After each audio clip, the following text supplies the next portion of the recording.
আসসালামু আলাইকুম প্রিয় ভাই বোনেরা, আপনারা সবাই কেমন আছেন? আশা করি ভালো আছেন। আল্লাহর রহমতে আমরাও ভালো আছি।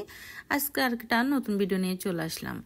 সামনে তো ঈদ, তো ঈদ নিয়ে আপনারা চাইলে নতুন নতুন নাস্তা বানাতে পারেন। ঈদের জন্য স্পেশাল কিছু করতে চাইলে আপনারা অবশ্যই ভিডিওটা দেখবেন। আর আমিও কিন্তু এই নাস্তাগুলা ঈদের জন্য বানাচ্ছি।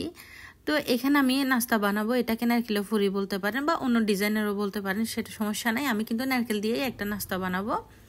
তো এই যে সামনে তো অবশ্যই সস দেখতেছেন, এই সসগুলো কিন্তু বিক্রি করে যে কোনো প্লাস্টিকের দোকানে বা কাঁচের জিনিসপাতি বিক্রি করে ওই ধরনের দোকানে কিন্তু এই জিনিসগুলো পাওয়া যায়। এক প্যাকেট বেশি দাম না, বিভিন্ন সাইজের বিভিন্ন ডিজাইনের এরকম সসগুলো পাওয়া যায়। তো আপনারা তো দেখলেনই আমি একটা রুটি বানিয়ে নিলাম। এটা কিন্তু আমি ময়দার রুটি, মানে ময়দা দিয়ে, ময়দাকে গরম পানি দিয়ে, মানে সিদ্ধ পানি দিয়ে আমি খামিল ধরে এভাবে আমি কিন্তু রুটি বানাই, তারপরে নারকেলের এই পিঠাটা বানাবো।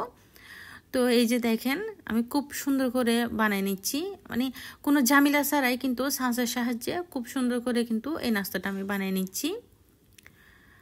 আর এখানে কিন্তু বিভিন্ন রকমের ছাঁচ থাকে, স্টারের মতো থাকে, বিভিন্ন রকমের ডিজাইনের ছাঁচ থাকে। আপনারা চাইলে ওই রকম বিভিন্ন ডিজাইনের বানাতে পারেন। আমরা তো নারকেল দিয়ে অনেক রকম নাস্তা খাই বা করে থাকি, বানিয়ে রাখি। তো এই নাস্তাটাও কিন্তু আপনারা এভাবে বানাই কিন্তু ফ্রিজে রাখতে পারেন, কোনো তেলে বাছতে হবে না। এভাবে রাখলেও কিন্তু ঠিক থাকে, অনেক দিনেই ঠিক থাকবে। আর সুন্দর করে ডিজাইন করে কিন্তু নাস্তা বানাইলে ওইটা কিন্তু খেতে এমনিতেও ভালো লাগে, স্বাদ লাগে। তো আশা রাখি আজকের ভিডিওটা আপনাদের অনেক অনেক উপকার আসবে। আর একটা রুটি দিয়েও কিন্তু অনেকগুলা নাস্তা হচ্ছে, মানে অনেকগুলো পিঠা হচ্ছে। আপনারা দেখেন, দেখলে বুঝতে পারবেন।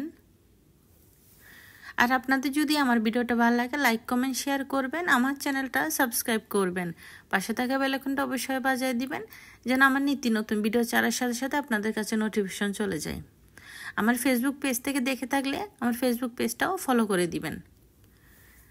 এই যে দেখেন আমি কিন্তু অনেকগুলাই বানাচ্ছি। আপনারা চাইলে লুটির সাইজটা কিন্তু অনেক বড় করতে পারেন। অনেক বড় করলে কিন্তু আরও বেশি করে হয়তো বা একসাথে অনেকগুলাই পিঠা তৈরি করতে পারেন। আমি কিন্তু রুটির সাইজটা বেশি বড় করি নাই, যার কারণে আমি একটা বা দুইটা বানাচ্ছি একটা রুটি থেকে। আর যদি কোনো কারণে এখানে ইয়াতে ফেটে যায় বা ওইটা হাতে একটুখানি আলতো করে অন্য একটা খামিল দিয়ে আপনারা চাইলে এভাবে একটু এটা বরাট করে দিতে পারেন, যেন নারকেলগুলা বের হয়ে না যায়। এই যে দেখেন আমি খুব সুন্দর করে বানিয়ে নিলাম সব নাস্তাগুলা, অনেক অনেক সুন্দর হয়েছে। আর যখন আপনারা পরিবেশন করবেন এটা কিন্তু দেখতে আরও বেশি সুন্দর লাগবে।